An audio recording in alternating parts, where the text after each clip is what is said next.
누구나 하루에 한 7시간 정도 숙면을 취해야 되는 건가요? 사람마다 차이는 있지만 조건이 있다.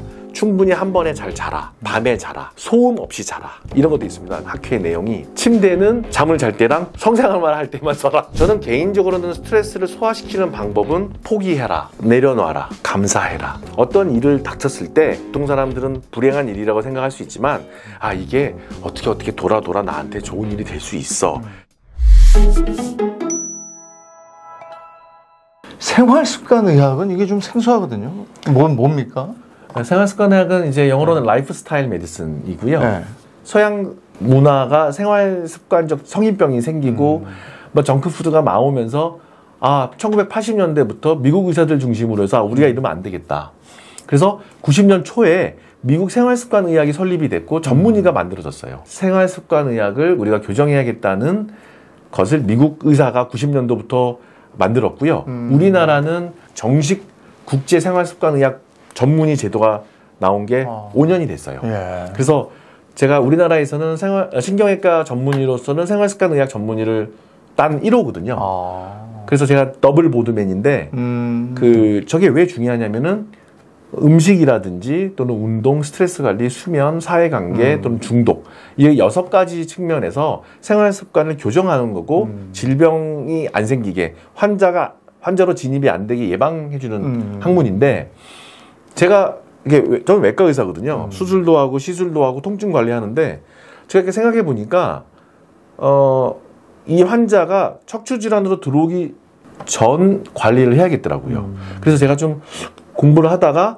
미국 생활습관의학 시험을 봤고요. 시험이 돼서 국제생활습관의학 전문의 면허를 갖고 있으면서 척추 질환에 있는 환자도 치료하지만 한측으로는 척추 질환으로 진입하지 말라고 제가 예방하는 일을 하고 싶어서 소명으로 생각해서 이 2가지 날개를 달고 지금 활동을 하고 있거든요. 그래서 저는 생활습관의학적 관점에서 척추 질환 환자들한테 좀 도움이 되고 관리할 수 있도록 늘 얘기하고 다닙니다. 하나하나 한번 살펴볼게요. 먼저 먹는 거 중요하다는 건 뭐 우리도 알고 있으니까. 네네네. 원장님께서 추천하는 건강한 아침 식단은 뭘까요? 네, 저도 활동을 많이 하기 때문에 아침을 꼭 식사를 합니다. 식사를 하는데 대한생활습관의학회 또는 학회에서 권유하는 음식들입니다. 그래서 다양한 야채이고요. 그 다음에 이제 통곡, 그 다음에 여러 가지 씨앗 음식들, 그 다음에 이제 식물성 단백질, 그 다음에 가공류 채소 하시고 학회에서 달걀도 별로 권하진 않아요. 생각보다 달걀을 권하시는 분도 계시는데요. 저는 즐겨 먹는데 사실 개인적으로는 공식 사이트에 분류된 걸로 보면 달걀도 조금 아침에는 좀 피하고 좀 식물성 위주로 해라. 그래서 저도 잘 안 맞아요. 안 맞는데 어쨌든 좀 식물성 단백질을 하는데 문제는 아침에 동물성 단백질 드셔도 되죠. 하지만 단백질은 나눠서 드셔라가 중요해요. 그러니까 한 번에 몰아서 드시는 건 흡수가 안 돼요. 네, 절대 안 좋기 때문에 단백질은 식물성이든 동물성이든 아침, 점심, 저녁 나눠서 적당하게 드시기를 권하는 편이고요. 사실 제일 좋은 게요. 이거 사실 미국 의사들이 되게 놀라는 게 한국은 완벽한 식단이래요. 기본적으로. 네. 그래서 특히 비빔밥. 그렇지. 네, 그러니까 비빔밥 같이 적절한 탄수화물과 적절한 동물성, 식물성, 야채 풍부하다. 그러니까 자기네들 그 서양 웨스턴 푸드가 아니기 때문에 또 생각보다 가공 음식 별로 없거든요. 그러니까 사실 우리나라 그 한식 식단이 베스트예요. 더 이상 그리고 신체 활동, 이제 적당한 운동에 대한 얘기도 저희가 했습니다만 일주일 기준으로 몇 회, 그리고 또 한 번 할 때 어느 정도 시간 할애해서 하면 될까요? 네, 아주 질문이 날카로워요. 학회에서 얘기하는 용어가 있는데 쉽게 말씀드리면, 자, 운동은 2가지가 있죠. 적당한 운동이 있고 좀 고강도 운동이 있어요. 자, 적당한 운동은 그냥 가볍게 산책하는 거, 그 다음에 가벼운 러닝 정도도 되고요. 그 다음에 테니스로 하면 복식. 근데 고강도 힘들죠. 근데 학회에서 분류는 그렇게 돼 있어요. 근데 고강도 운동은 단식. 예, 단식 테니스. 등산 좋아하시는데 등산, 축구, 농구, 격렬한 운동은 이제 고강도 운동으로 분류하는데 중등도 운동은 일주일에 한 150분에서 300분 권하고 있고요. 고강도 운동은 75분에서 150분 권유하는 거예요. 그런데 앞서 말씀드린 것처럼 반드시 이틀은 근력 운동을 넣어라. 그러니까 예를 들어서 뭐 그 이재영 아나운서께서 등산을 좋아하시면 등산만 한다 그러면 고강도 운동에 해당되니까 일주일에 75분에서 150분 정도만 하면 그리고 근력 운동 이틀 하시면 충분한 거죠. 아, 그렇군요. 네. 또 현대인은 스트레스 관리가 무엇보다도 중요하다 이런 얘기 많이 듣는데 네. 스트레스 안 받고 사는 거는 뭐 곤란할 것 같고 네네. 스트레스가 왔을 때 이걸 적절하게 해소하는 방법 또는 스트레스를 줄이는 방법이 중요할 것 같아요. 맞습니다. 네. 일단은 좋은 스트레스가 있고 안 좋은 스트레스가 있거든요. 그래서 저는 지금 좋은 스트레스를 받고 있습니다. 우리 이재영 아나운서를 처음 뵈서 네. 잘해야겠다라는 적당한 긴장과 적당한 긴장. 수술할 때도 적당한 긴장. 그러니까 좋은 스트레스는 좋은 거예요. 그런데 안 좋은 스트레스가 있는 거죠. 그래서 저희가 일단은 좋은 스트레스와 안 좋은 스트레스로 구별을 해야 된다. 이거 제가 떠드는 게 아니고 이거 학회에서 얘기하는 겁니다. 미국 사람들이 만나면 이런 얘기 하는 거예요.